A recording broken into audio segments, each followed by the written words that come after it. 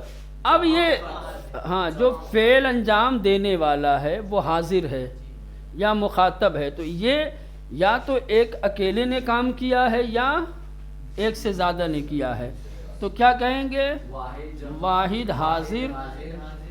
واحد حاضر یا مخاطب. اور اس کے بعد پھر اگر ایک سے زیادہ کرنے والے ہیں تو جمع حاضر. ٹھیک، یا جمع مخاطب. ایسے ہی جس نے کام انجام دیا ہے، وہ کام انجام دینے والا نہ کوئی غائب شخص ہے نہ کوئی حاضر ہے، بلکہ جو بات کر رہا ہے نا، جو گفتگو کر رہا ہے، اس کو کہا جاتا ہے متکلم. ہو سکتا ہے کہ فاعل کون ہو؟ متکلم، یعنی میں جو ابھی بول رہا ہوں تو میں آپ لوگوں کے لیے کیا ہوں؟ متکلم. تو متکلم بھی کبھی ایک ہو سکتا ہے، کبھی ایک سے زیادہ ہو سکتا ہے. تو اس کو کہتے ہیں غائب، حاضر، متکلم. متکلم یعنی گفتگو کرنے والا، کلام کرنے والا. اب یہ متکلم بھی کیا ہے؟ واحد ہو سکتا ہے اور جمع ہو سکتا ہے.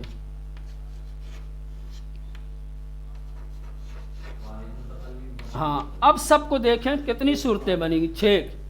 واحد غائب، جمع غائب، واحد حاضر، جمع حاضر، واحد متکلم، جمع متکلم. تو کل 6 صورتیں بنتی ہیں فاعل کی. چونکہ فاعل 6 طریقے کا ہوتا ہے، لہٰذا فعل کے صیغے بھی 6 طریقے کے ہوں گے. کام انجام دینے والے یہ 6 طریقے کے ہیں، لہٰذا ان کام انجام دینے والوں کے لیے جو فعل کے صیغے آئیں گے وہ بھی 6 آئیں گے. ابھی ہم نے جو 2 صیغے بنائے تھے، کس سے؟ یا ایک جو ہم نے صیغہ بنایا تھا مصدر سے، ماضی مطلق کا پہلا صیغہ گفتن سے، گفت، اور شنیدن سے شنید. وہ کون سا صیغہ بنا تھا؟ یہ بنا تھا، یہ واحد کا ہے. یہ بنا تھا گفت، اور کیا بنا تھا؟ شنید. ٹھیک. اور باقی اب دیکھو غور کرو، مصدر سے جو ماضی مطلق کا صیغہ بنایا جاتا ہے تو یہ پہلا صیغہ بنتا ہے خالی. باقی یہ جو نیچے کے 5 صیغے ہیں، یہ 5 صیغے یہ پہلے صیغے سے بنیں گے. ایک مرتبہ اور کہتا ہوں، پہلا صیغہ ماضی کا مصدر سے بنے گا. ماضی کا پہلا صیغہ مصدر سے بنے گا، باقی 5 صیغے پہلے صیغے سے بنیں گے. بات سمجھ میں آئی؟ یعنی یوں اگر کہا جائے تو یہاں لکھ دیا جائے گا مصدر. ٹھیک. مصدر سے بنے گا پہلا صیغہ، کیا ہے؟ واحد غائب کا. واحد غائب. ٹھیک. اس کے بعد واحد غائب سے باقی 5 صیغے، باقی جمع غائب. 5 صیغے. اچھا، تو یہ تو بالکل آسان تھا پہلا صیغہ بنانا. مصدر کے آخر سے نون گرا دیا، پہلا صیغہ بن گیا، کچھ کرنا ہی نہیں تھا. لیکن یہ جو 5 صیغے ہیں یہ کیسے بنیں گے یہ آپ لوگوں کو سمجھنا ہے، اور اس کو کل انشاءاللہ سمجھائیں گے. نون آئے گا نا جناب 5 میں بتاؤں گا کہ کیا آئے گا کیا نہیں آئے گا. ٹھیک. چلیں آپ لوگوں کا ٹائم ختم ہو گیا، گھڑی دکھانے لگو گے تو نہیں جناب بھول ہو گیا اب نہیں.